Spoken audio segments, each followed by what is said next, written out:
turn towards the altar.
So, good morning. Good morning. Dear Thầy, dear Sangha, dear friends. We are very happy to have so many people coming this weekend. I think I just want to acknowledge we have students and faculty from Bergen County Community College. Yeah. And from Delaware County Community College. We have also a representative for Ramapo College. I'm not sure some of them are still there. Yeah. And I believe we have another group coming today. Maybe they're not here yet, I'm not sure. Anybody here? Yeah. It's a group of students also coming. So it would seem like this is like a spring break or something, so a lot of people are off. Actually, we think about this is like what we call a wake-up retreat. Wake up means like a young group of young adult, I think they say Buddhist and non-Buddhist youth for the compassionate and something kind society, something like that. So we all have aspiration to live a good, compassionate life and help everybody, transform our own suffering. We acknowledge also that these Q&A is for everybody, including everybody who come for the day mindfulness at the Blue Cliff Monastery. So first of all, let me introduce the panel of monks and nuns. We have on my right here, Sister Nghiem. She's one of the elder nuns here. She's from Cambodia originally. So where they have the beautiful city of Siem Reap and Angkor Wat. And maybe on her right is the Nghiem. I think she's French. So we do have a lot of representatives of the French society here, since we seem to be eating a lot of French bread lately. And On my left, on the far right, also, since we talk about French, we have Brother Phap. He's a French monk too, very happy French.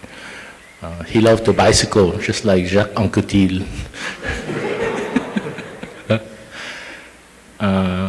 And on my left, Sister Linh, we mean Holy Mountain. She's originally from Thailand, and she speaks very well Vietnamese. She's very, very, very joyful. So actually, we all have from all different countries. And I'm originally from Vietnam, but I live so long in the U.S., so I consider myself a U.S. citizen and a world citizen as well. So my name is Brother Phap Khong, mean Dharma emptiness. So you can call me Brother Emptiness in short. So originally we hope to have another Q&A yesterday, but we decided to do a deep relaxation because everybody needed. So all the questions you're thinking about can become here. We do have limited time though. So if you could ask some specific, concrete question related to your daily life, I think, and not to ask too long question and too theoretical question, because we can always refer to Wikipedia. I found out there was an article called Scholarpedia. They even go deeper into a lot of things, you know. So we don't study a lot. So we're not that used with theory. Just ask something concrete, you know. And we didn't get the chance to publish a book we call Frequently Asked Questions, but like why do you shave your head, why do you wear brows, why do you want to become a monk, and then incidentally we need a lot of monks here. So anybody interested in follow the monastic path, you can ask the question. So there's no children, teenage. So we invite you, if you have any question of the heart, just raise your hand, and hopefully we have some microphone. Okay, Mimi has a microphone. So just raise your hand, and we can come. So since we are 5, maybe we'll take 5 questions first, yeah? And then we try to answer them, and then after that, we have time, we can ask more questions.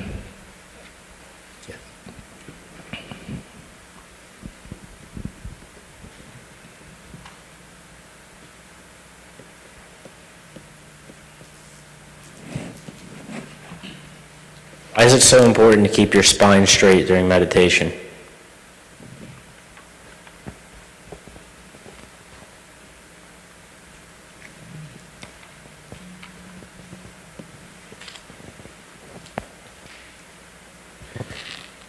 During meditation, when you see like an eye, when your eyes closed stuff, right? Like in your visual, what does that mean?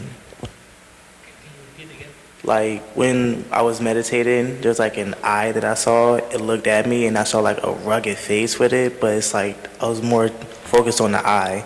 So what does that actually mean?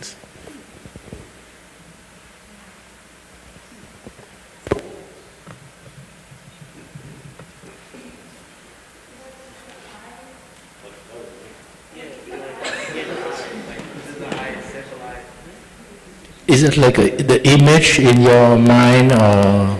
Yes, it was like an image in my like mind when I was meditating. Like I not only saw it once, I saw it like twice. So I just really want to really find out what is that symbolizes, what that means, you know. You mean your eyes were closed and you saw something? Yes. And can you describe it? Yeah, it's just I just saw like an eye, just and then like a somewhat rugged face, but I was more focused on just the actual eye itself, cause I know something there, I just didn't know what.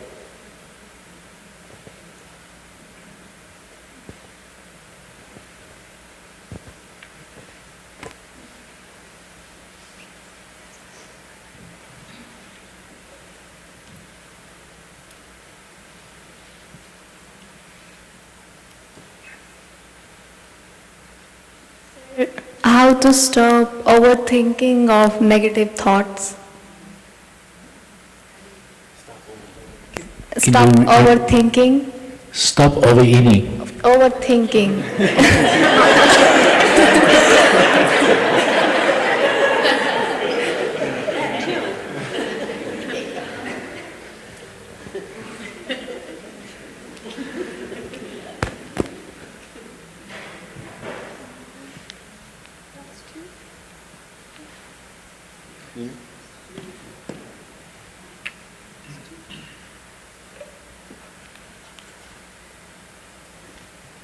Good morning. Tips for not falling asleep during meditation?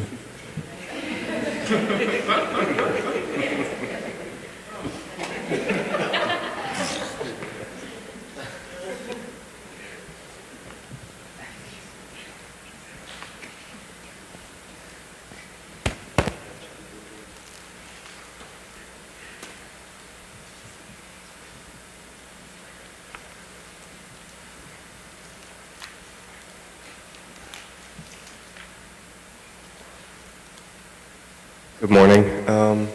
I think I speak for a lot of people here when we say we're not all going to become monastics anytime soon. So I think it's pertinent to ask for our daily lives on the day-to-day, what are some good tips or ways to include meditation, to include Buddhist practices, which don't take too much out of our normal lives, but can add much more than they take time. So things that one could use, you know. You mean for lay friend as well as for monastic? Yes. Yeah.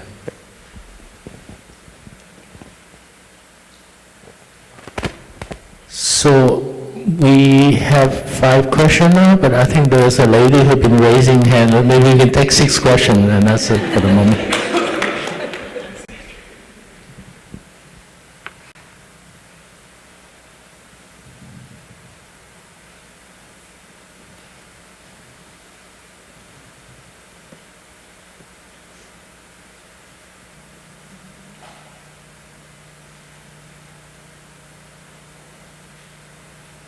Hi, good morning.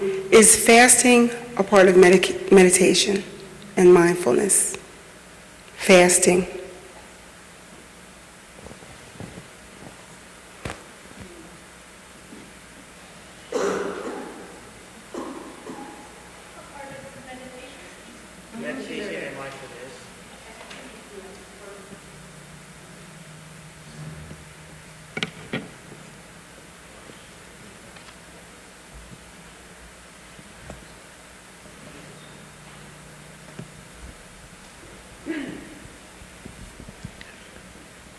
So maybe we can listen to one sounded bell and recompose ourselves. And I think I leave it up to the panel. Usually the younger one can pick and choose his or her question first.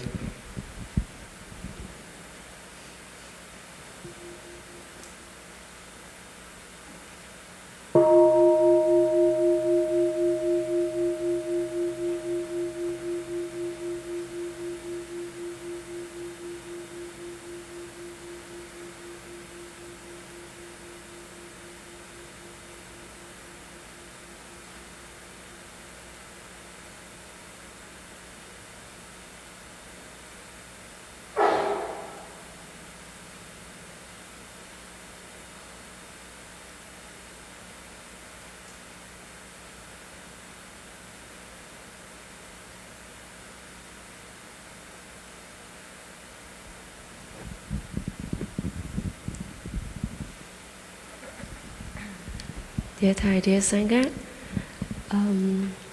I'd like to respond to the 4th question. Tip not to fall asleep. When I just started to meditate, it's happened to me quite often that I fall. Sometimes it's not actually fall asleep, but very sleepy. But after a while in the practice, I hardly fall asleep during the sitting. And when I reflected back to that, I thought that sometimes when we still don't know how to relax your body, relax your mind, and sometimes even though you have many hours of sleeping, but because it's not a peaceful sleep, because your mind worry about something, or you have some strong emotion, but your body just exhausted and you fall asleep. But when you wake up, it's not so refreshing. So you don't even get the fully rested, even if you can get 10 hours of sleeping. Yeah. So one thing is, it could be that your body really tired. Your body really tired, but when you do sitting meditation, you practice to just focus on your breathing, and then you let go of what you're holding on. When your mind begin to relax, and then your body start to relax, and then your body just naturally feeling sleepy, because that's maybe what your body really needed. But sometimes without meditation, we don't really know how to relax our body. Yeah. So it's just a state of relaxing mind, and then your body relaxed. That's why in the total relaxation, actually we're not supposed to fall asleep during total relaxation, but I think it's a perfect timing for napping, because sometimes when you lie down and somebody guiding you, instead of making your thought wandering around something that trouble you, your thought just coming back, and your whole being there to relax your body. Yeah. So I think when we have enough sleep, we have enough rest, and naturally you won't feel sleepy. Yeah. So the tip may be just relax your mind, relax your body, and then get enough rest before sitting. And when you can really focus your mind, and the sitting meditation could be very enjoyable and very pleasant, and you don't like to fall asleep. It's just very interesting.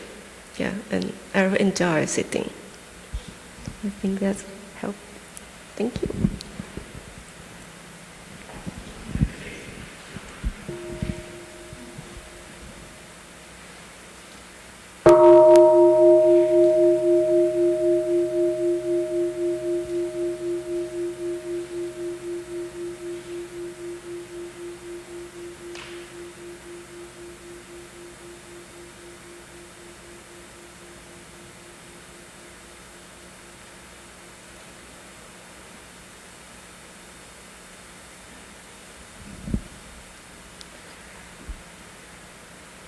Dear sisters, dear brothers, good morning to all of you, and thank you very much for being here today with us.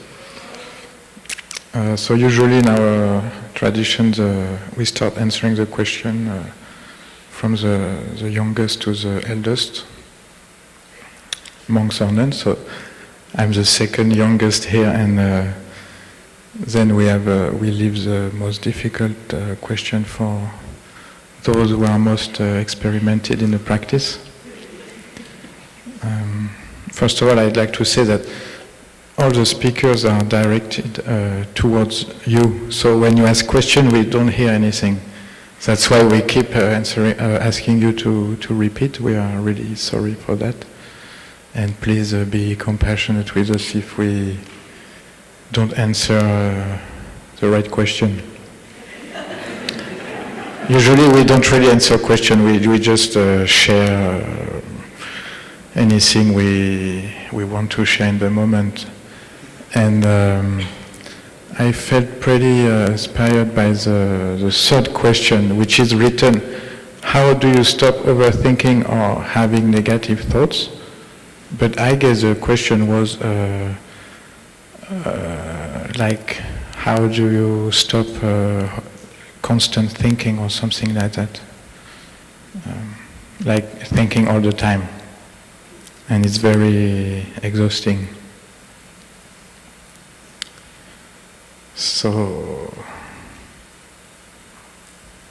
for myself, when I started to sit on a cushion, the first thing I noticed was that I'm constantly thinking, and most of the time I'm thinking about the same things, and it's not very useful, and it's quite meaningless.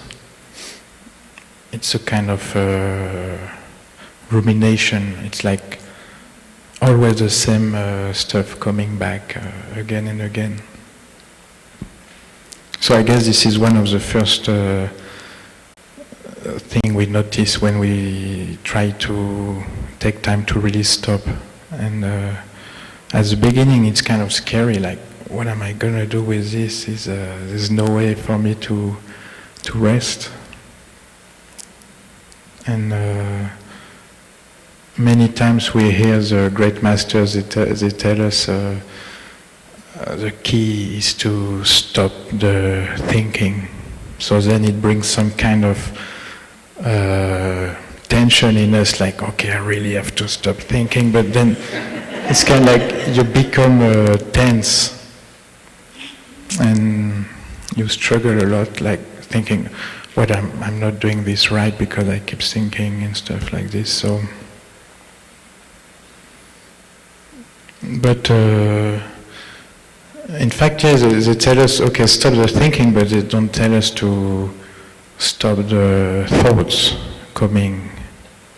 And in fact, I don't think there's any way for us to really prevent the mind from bringing up thoughts from time to time. And so the thoughts will keep coming up in our mind consciousness. And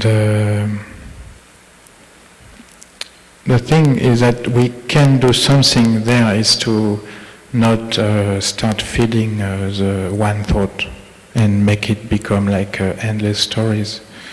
And so then there is kind of more space between each thought, and we can really find some peace in this space of silence. So for me, the practice is to constantly coming back to the breath and letting my mind rest on the movement of my breath in my belly, and I trust that strongly, because from experience now I can see that it helps a lot to come back to this space of silence inside.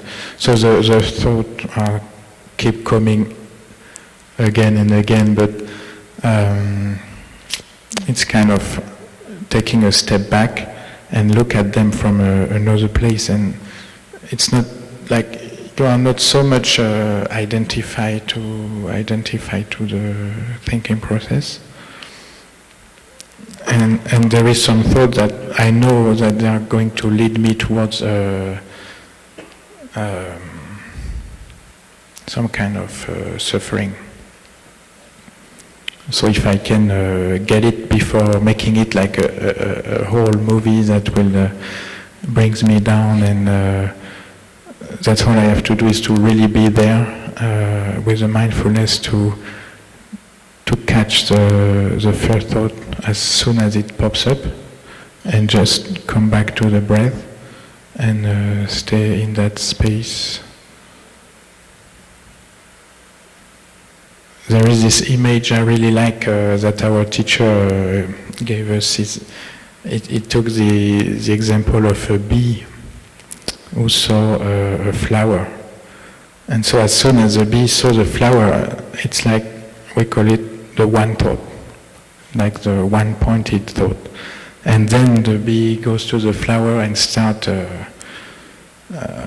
can see that flower, imagine a bee going there, and it starts to turn around like hundreds of times, like, where should I land? Oh, this looks pretty nice, and what am I going to do with this? So this, we call it the discursive thinking. And this is like no use. So there is this one thought, okay, there is a flower there, but I don't have to make it too long after that. So as soon as you catch yourself being caught again in your stories and your dramas, and you can just invite your mind to come back to the breath.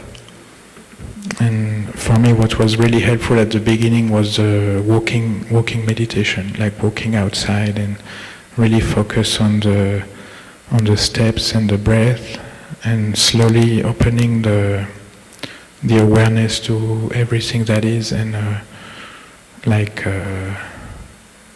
would say like something real, more real than my thoughts, my thinking, and like the wind or all the sounds around, all the feelings. One trick would be to pay much more attention to the feelings. So leaving the head and come back to the breath in the belly, and pay attention to the sensations.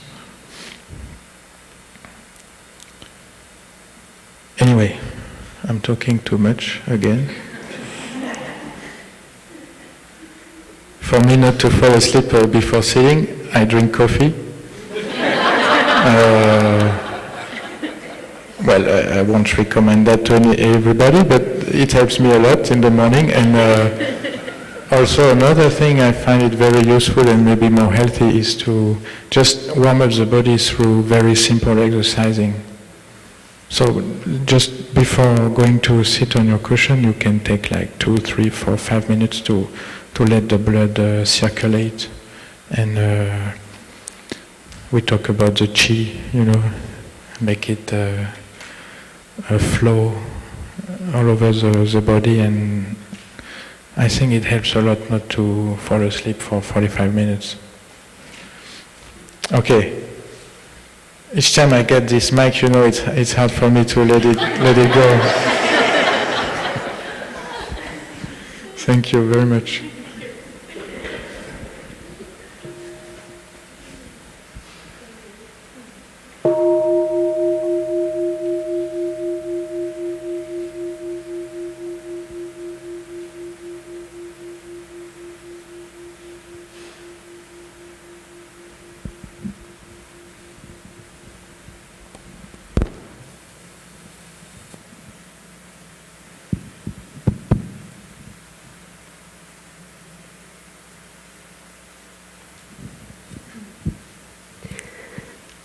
It's a difficult practice. My brother took the question I was thinking about.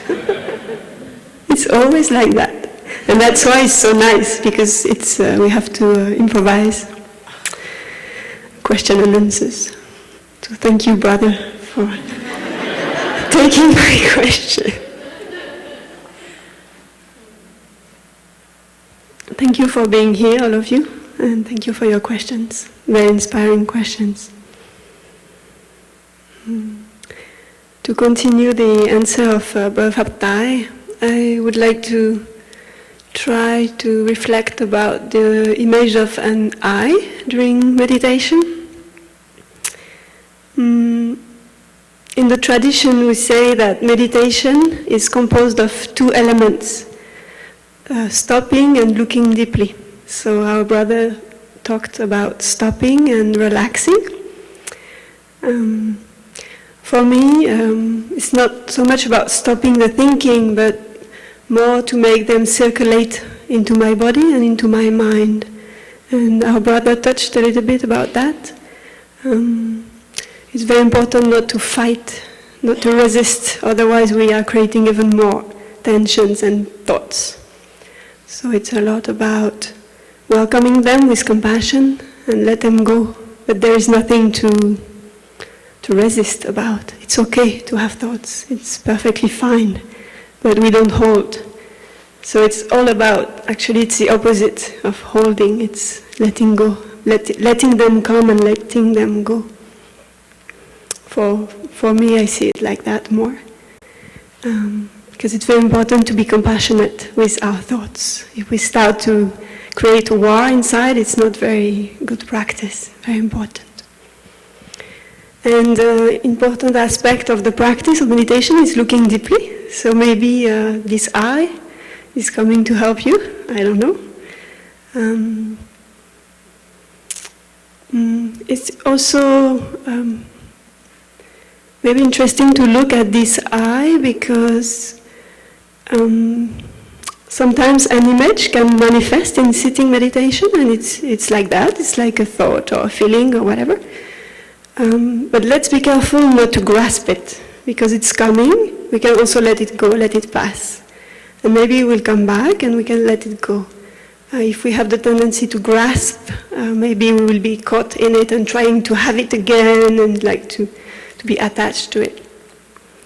But since the image of an eye is quite interesting too in the practice, because looking deeply means when you stop and you relax and you come back to your body with the breath, slowly in the calming down process you can see more clearly through. So it's natural, it's a very natural process in the meditation. So meditation is not only about being relaxed, it's also about looking at things, looking at our life, at our issues, at our suffering, at our happiness. So the two aspects are basics, very important. So this eye can be this practice of looking deeply, of exploration or investigation inside of you, inside of us, to try to see what's going on there, what's going on in my mind. When I'm quiet, what's happening? What are the images manifesting? What are the thoughts? What are the colors? The feelings? And there, for me, I see in my practice there is nothing to resolve. Questions are enough. Because if I try to resolve, I get caught very often. So to observe, to just observe, is a very important practice.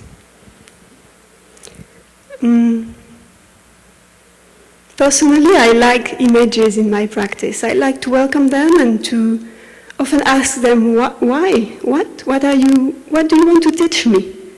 So, I don't know, maybe you can draw this eye and ask this eye, what is it for you?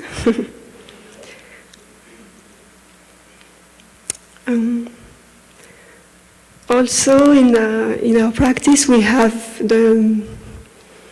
use poems to support our daily actions. And one of these poems, I know it in French, I don't know if it will come in English. It's when we wake up in the morning, we open new eyes on the world. New eyes on our beloved ones, our friends, our colleagues, or people around us. It's a practice every morning to open new eyes and to smile to life. And this has to do with the practice of refreshing our mind. Every morning we open new eyes because we know our life is so precious, it's a miracle. And by doing that, we intentionally water the seeds of freshness in us, of being newborn every day, being fresh. And of course, the old stuff will come back, but when we are determined to open new eyes, fresh eyes in front of us, it's very helpful. It's like a strength that we are building inside. So maybe this eye can be that too. I think for all of us we can have an interpretation about that. So maybe it's a question we can all ask for ourselves. What is this eye inside of us? How can it be helpful in the practice? Yeah, that's what I see for now. And I will let my other older brothers and sisters to offer us some answers or maybe guidance. Thank you.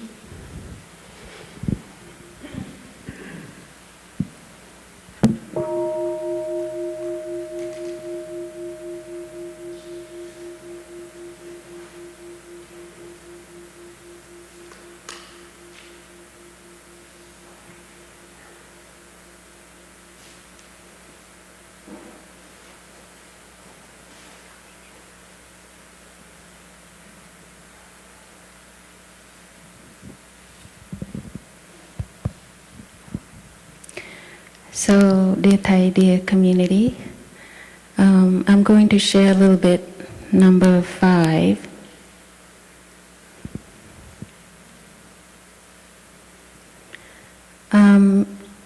You all have been here couple days, and you have been instructed how to practice mindfulness and meditation. And mindfulness and meditation you can practice anywhere and at any time. So you was instructed how to sit, to breathe, and we can apply that when you go back home. We also we practice with listening to the telephone, the sound of the telephone. Every time the telephone ring, we don't pick it up right away. We let it ring 3 times before we pick it up.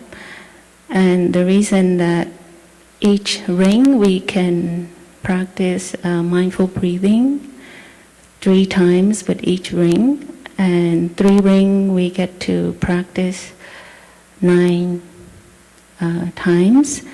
And by that time we feel calm, and our mind is with our body, with our breathing, and we can practice. Whoever call, they might have some difficulties, and we can practice. And when we are calm, it's easier for us to be present and to be able to listen with kindness when the person whoever call us. And there are so many basic practices that we can take with us to practice. When we are on the bus or on the train or driving the car, we can apply relaxing meditation, calming our thinking. So there are many practices that we can continue, like walking meditation. You have learned deep relaxation as well. I know that it's not easy to practice at home by yourself, so it's very important to have a sangha, a group of people that practice mindfulness and meditation. The collective energy help us more than we practice by ourselves, because our forgetfulness habit energy is stronger.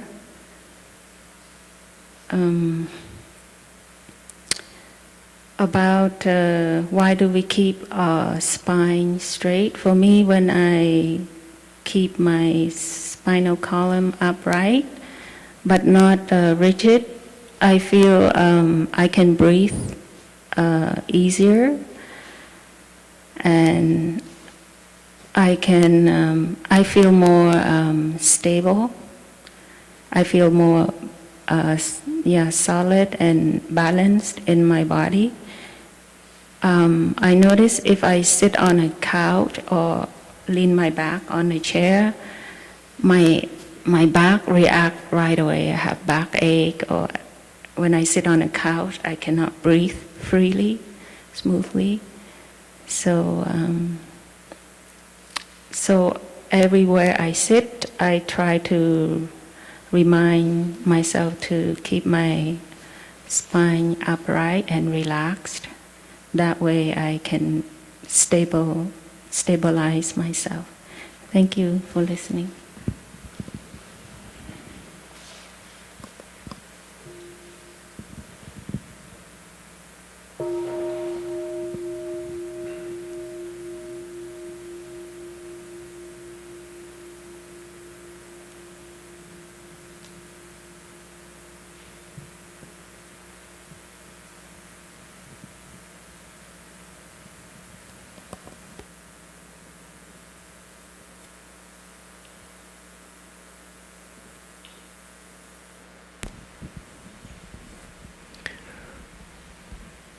So, dear Thầy, dear friend,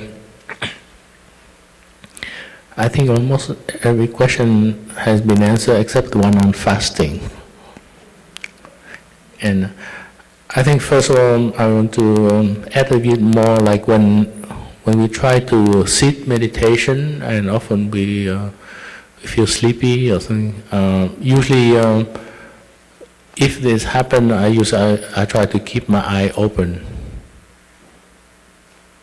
Because I think when I close my eye and I feel sleepy, I have tendency to sleep. And to change posture too, you know. And of course, what Sister Holy Mountain was correct, it's reflected that your body very tired, and maybe you miss some sleep or something like that. And it happened to us sometimes. We wake up in the middle of the night, we try to sleep again. So some morning we sit meditation, we're not as fresh as we would like to be. However, I think there's a lot of healing factor and in sitting meditation, even when you are sleepy.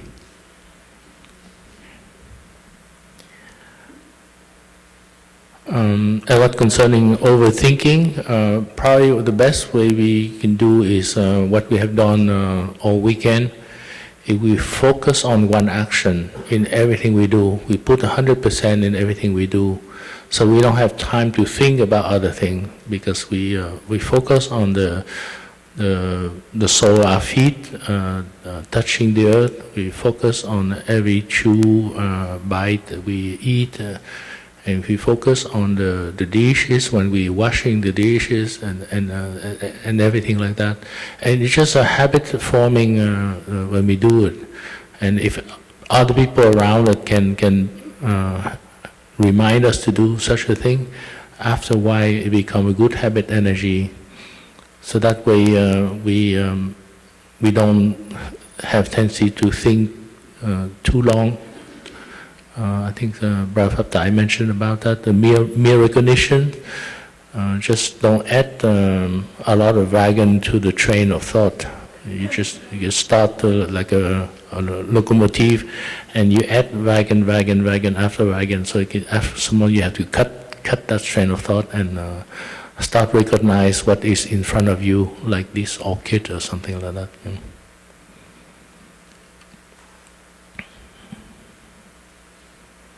As what concerns the image of the eyes, I think it's reflect what is happening in our subconsciousness. Sometimes we have a wish of something, and we like enlightenment, focus. So we have an image of an eye representing the insight, something like that.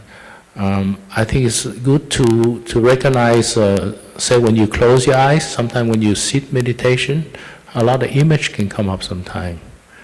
I think one time I remember when I about to wake up, I have a wonderful dream, and it passed through my mind.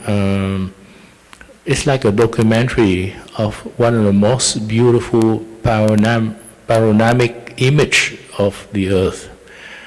Something like, sometimes you see a website, most of the beautiful image in the world kind of thing. And I don't know where it's come from. Maybe I was watching something or I was reading some book, and everything is stored on our subconsciousness. And with the proper motivation, with the proper, sometimes it's come up on the image in our brain. So the more we practice positive energy, positive thought, the more we invested in our bank account in the subconsciousness, and sometimes it come up some good benefit that come out into our daily life, things like that. So it's very good to be in a good protected environment, have a meditation group, and practice together, and nourish with positive thoughts every day. So that. And those wonderful images come up, that's nice. About fasting, I'm not an expert, but we need to eat to provide energy to different cells in our body. But also, the process of consuming and digesting also take a lot of energy too. And if you do it moderately along with practicing a good qi, I think some of the brother practicing Aikido, and you can practice Tai Chi as well, is to have a good energy flow over the body. That's why mindful eating is very important. When we eat, we only pay attention to the eating. And sometimes what I enjoy, enjoy digesting meditation. So you have a good meal and you have a full belly, and you sit, you drink some tea or something, and you just notice your stomach digesting food. It's wonderful because they have a transfer energy. The liquid that you eat slowly seep out through the stomach, intestine, and wall. So that way we can really enjoy it. And if you do mindful eating, then a lot of time you chew many times. I think I read some in a book. After about 20 minutes about it, they trigger some kind of molecule in our body that what you no longer feel hungry, or you don't feel the need to. But if you eat so quick, then you will take a second serve and all the things. But if you chew and you eat well, after about 20 minutes or something, you don't feel hungry anymore. So you have less need to eat more. However, the question is sometimes we have a tendency to eat because we feel nervous, we feel some emotion, and we have some emotional relief. So we eat something not as healthy food or more than what our body needs. So some people sometimes do fasting just to cleanse the system. This is a very elaborate process that you need to maybe talk to some people who are more involved in what you have. It's good to do research. We have a couple of brothers and sisters who do fasting, and there are different types. Sometimes some I don't call the fasting. It's just like you don't take solid food for a couple of days and you just drink juice or something. And I did a couple of times. It's nice because sometimes your body has so much stored energy that you cannot eat for a couple of days. It's no problem. You just drink some water and juice. That's about it. And then there are the process when people fast longer, like 7 days or something like that. So not only the process of fasting, but also you have to re-enter after you fast. That's the most important. Otherwise, you mess up your digestive system. When you take food too quickly after you fast for a number of days. We have a couple of brothers who have done that, so you can ask them more questions to do the thing. Fasting is not a requirement for meditation, of course. We can meditate in anything we do. Now, having said that, sometimes when you don't have to worry about digesting a lot of food, then you have more free flow of the mind, so you can devote to spiritual practice. So I think to me, moderation is everything, and to be aware of everything we do, including the digesting and the eating, and choosing the good food to eat too. We're mostly vegan. Sometimes some of the product we do are not necessarily vegan, so we are more vegetarian. But I think it has to do with the humane treatment of animal. I think most of the time when we do it, because how people raise animal, how do you get the milk. We used to be in Vermont, and there was a couple family that has a farm, and they have a running chicken. So they have some extra egg they donate to us, and we just accept them because we know that those chicken are very happy. You know? But everything we do affect how the industry and things like that do. So if you can read and inquire about more of those kind of things, you can make a more positive contribution to the society.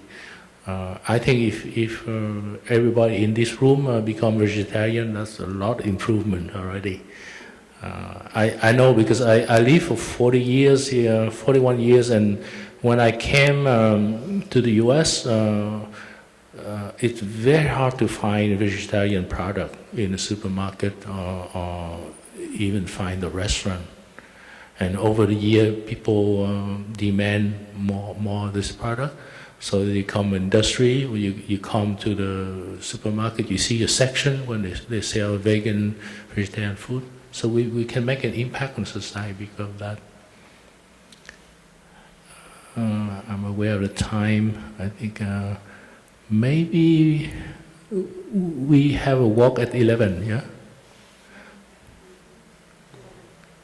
11, yeah. So we could maybe take 2 more questions. Yeah? And I don't want to specifically answer a lot about the fast because I don't know a lot of knowledge, but if you can ask some brother sister, they can talk to you.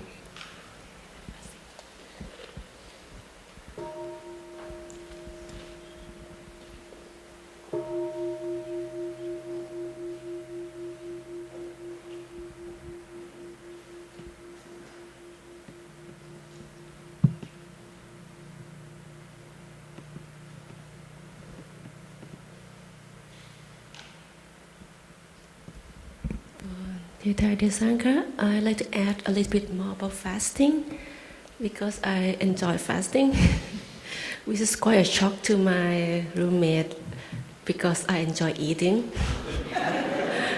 And my ex-roommate, Sister Sweet Sao, she also very enjoy eating and she encouraged me every day to quit.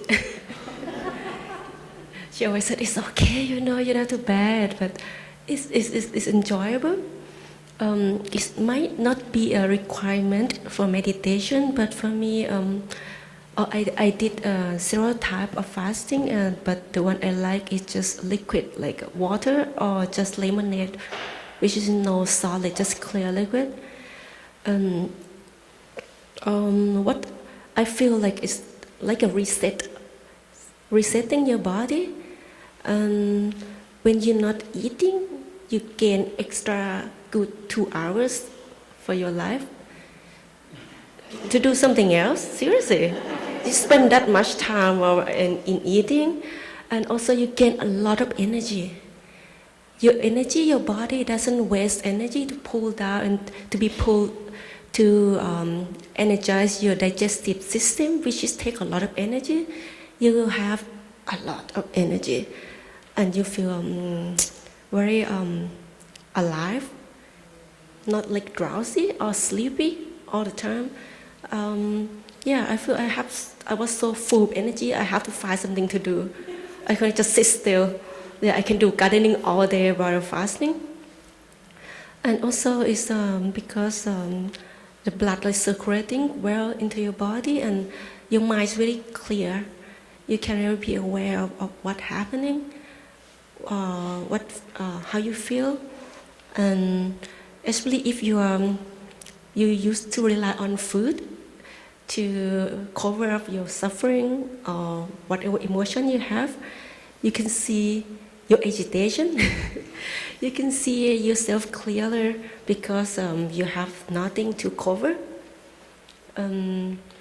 But actually fasting is easier than eating in moderation or to select the good food. When you set up your mind, you're not going to eat in the next 10 days. It's easy, but to continue every day without junk food, without overeating, that's more difficult for me. Yeah. And what I enjoy so much about fasting is when you come out of the fast, you can feel things that you never felt before. because without any solid food for 10 days or more, once the touch of the food, the solidity of the food in your mouth, the awareness, the mindfulness of what's happening is very clear. It's very clear. And even though the sensation when you chew your food and when you swallow it, you can really feel the food descending into your stomach. You can really be aware, you can feel what's happening in your stomach, the effect of the food that happened to your body. Yeah. So the thing that you used to take for granted and you never feel before, you can really feel, and it's very easy to be mindful. It's like new sensation. It's like you go to a new country. You always know it's the thing that you've done your whole life. And the thing is, it's quite an eye-opening experience for the first time when I did it. That actually we don't need so much consumption. We tend to overconsume things, and actually our body doesn't need it that much. Our body doesn't need it. Sometimes it's just our craving, or it's our habitual eating that we tend to overeat. We tend to think that we need this and that to stay strong, to survive. But your body doesn't really, it's not so demanding. It's less demanding than you're thinking. Yeah. So I think it's very nice. A very nice experience in the practice of mindfulness. Fasting is a very nice experience, and yeah, I encourage some of you to try. Yeah, but if you don't have a lot of fat preserved, so just do it so in the moderation. If you have some preserve, you can do longer. So it might not suitable for all of us. So you have to be aware of your body. That maybe it's time for you to quit fasting. Some can go longer. I knew a brother who did it for a month. Yeah, but he's expert in that, so he can do that. But if you can feel that your body cannot take it, you can just take time and gradually come out of the fast. Yeah, and be careful when you come out. Also, you don't ruin your body. Yeah. So thank you.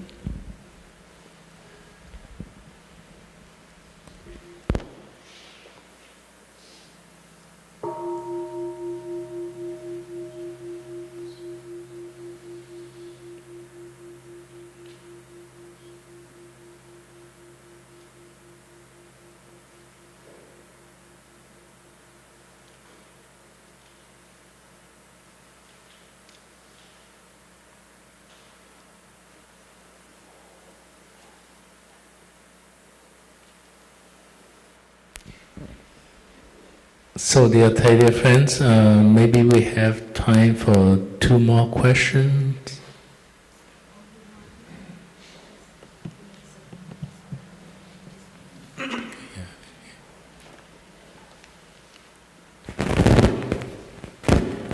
Hi, my question is, can meditation help me overcome a grief over a lost one?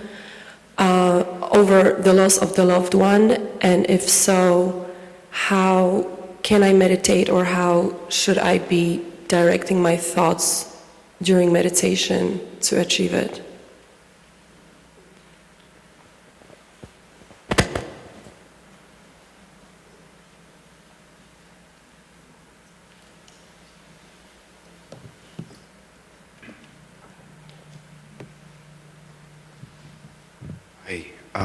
I had a question. I have had good experience with meditation in silence and with very soothing sounds. Is one better than the other, or are they both helpful?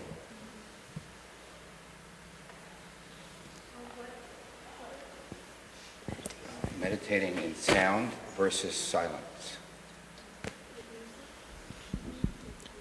Yeah, is there any difference with meditation in silence or in the environment with soothing sound? Is there a difference?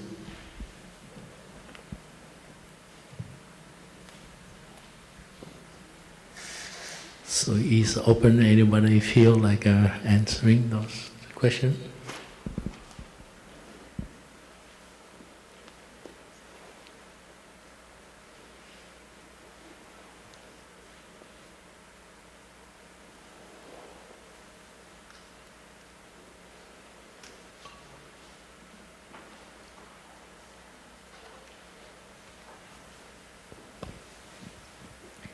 So, dear community, I just share very shortly.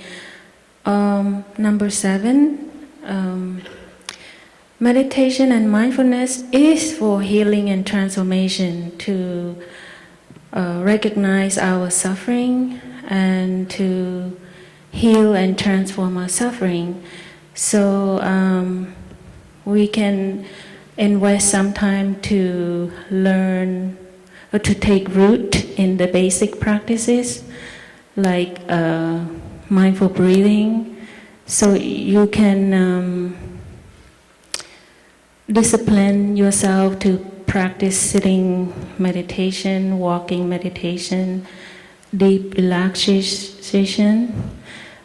The first part of the meditation is to stop and take care of our body, our feelings.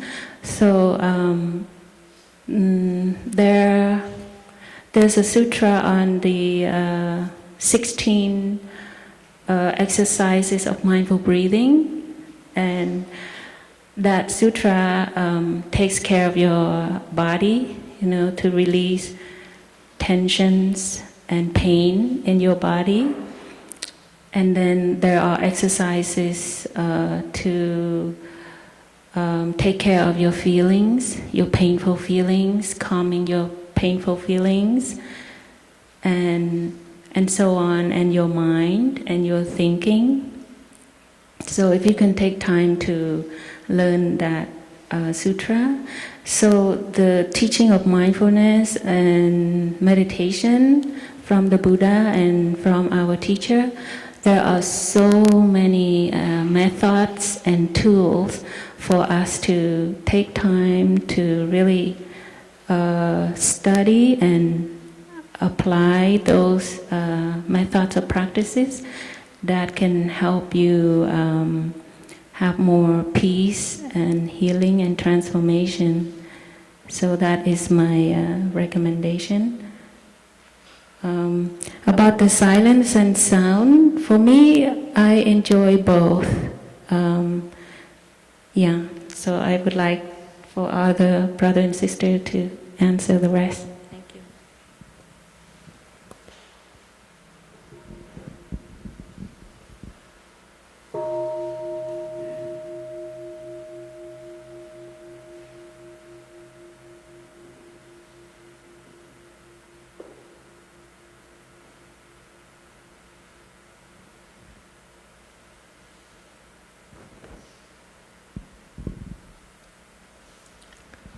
So, dear Thầy, dear brothers, dear sister, I think there are different type of meditation. As we mentioned, when we meditate, in every action we do. So there is a more like a formal meditation in a meditation hall. We do it about 1 hour in the morning and 1 hour in the afternoon. Usually we don't have a lot of sound, but I remember a couple of times when the weather is nice, the brother decided to do sitting meditation around the pond, the Moon Lake Pond, and it's kind of wonderful. But from what I notice is also when I hear the sound in nature, and they are soothing sound in a sense, I tend to be attracted to those sounds. So I cannot really, leave my mind empty or focus on a topic of meditation because whatever, whether it's the bird chirping or a frog hawking or something, we depend on that sound. So the same when you put the soothing music or something like that, it depends on the type of music you choose, and also you can be attracted to that music. Say if you have a singing song with words, and then you become drawn to that singing words or something like that. And sometimes it's good for relaxation. Say if you're in a living room, you can put some soothing sound, drinking tea or something. So it's a different type of meditation. However, if you practice deep looking into something, like into grief or into thing, usually silence usually the best, you know. But we can combine different type of, like I mentioned, we just do a lot of meditation. Even drinking tea, we can do meditation as well. So sometimes some soothing sound might help at that time. I want to share a little bit because we come at the end. I think what we have learned when we practicing together for this weekend, many elements we can bring to our daily life when we come back to our home and to your study. I think take a little bit time to wake up in the morning and have some quiet time for meditation. You can sit in a chair or something like that. Just recollect, just have more clarity of mind before you jump out and do something for the day that you're required to do. Maybe you go to class or commute to do something like that. And have a break from time to time. Say if between class you have some extra time, choose a quiet environment and drink some tea or something like that. So I think our mind process thing, like you study, you do different things, and then you need to a little bit time to. It kind of like, I'm not sure you know the program in the early day they call it defragmentation. Because you absorb a lot of information and you put them anywhere in your brain. So the quiet time, the thing, it do what we call similar to defragmentation. You reset the thing more in proper sequence order, and you more organized in your storage of memory and how you say reconnection between different dots in your memory kind of thing, like cover different field and hook it together kind of thing. So actually those quiet time, those poses actually are very beneficial for the sanity of our brain. Nowadays we have a lot of on the internet, everything is fast, you get information and you constantly want to connect I'm caught in that too because I have to read a lot of email helping with registration process. But sometimes it needs to keep it quiet a little bit, so you don't have to constantly be searching for more new information. After a while, it can be addictive. So, and I think to me another thing among the young friend is don't believe anything you read on the internet, because often it's just different fragment of information and it's not verified. So sometimes you have to corroborate the evidence. You have to read many sources. And for my experience is the best learning is from reading books. Of course, reputable books. You know, some book that has really some deep thought about the authors and so on, and that you can learn something. And you have what we call stringing into the learning process. You string the information very well in your brain, and you can recollect them. You can teach. You can do it like that. You know. So I think that's to me that's the most deeper learning than have a little bit tidbit information here and there from the news and internet, because you don't have a lot of in-depth information. And again, I found a lot of time information I read on the internet. It could be even from some reputable newspaper or something, and sometimes it's not fully understanding of the subject. So if you read more, I think when you learn textbooks, I think there are a lot of cross-reference or something like that. Read more into those kind of things. That's where you get the deeper learning. And the other thing is having to do to be mindful of everything we do. We need to do a little bit slower. And sometimes having some friend around might help, because otherwise other people will feel you're very strange. Like you walk around the campus and you walk so nice, slowly, and people say, "What's wrong with you?" So we practice what we call a formless practice. You practice with people who don't notice you that you're practicing.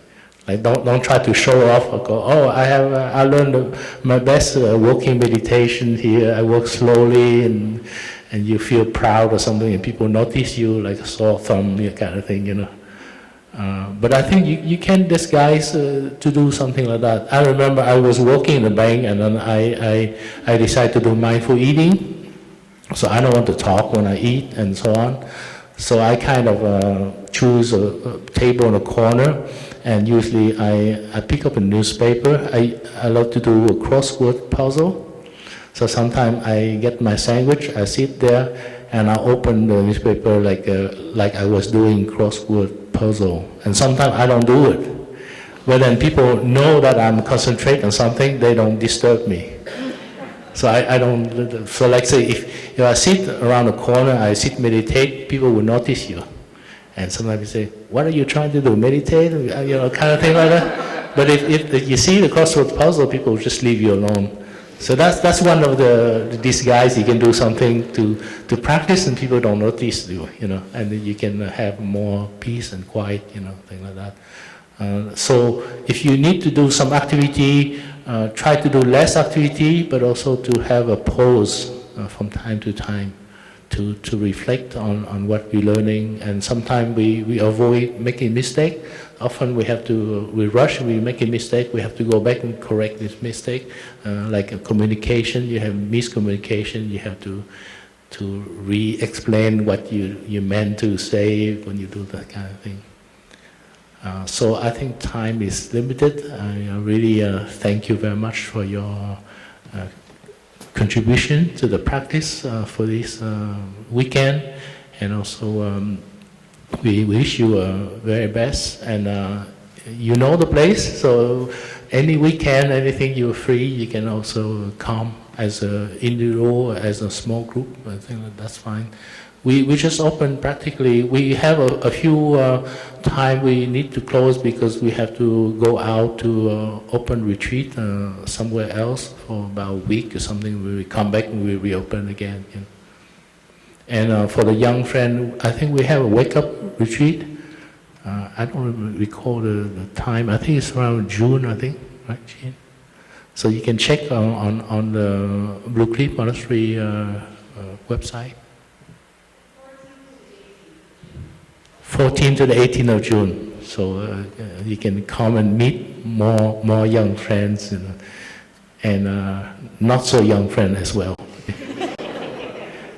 Thank you. So maybe we can, any other, we can listen to 3 sounds of the bell.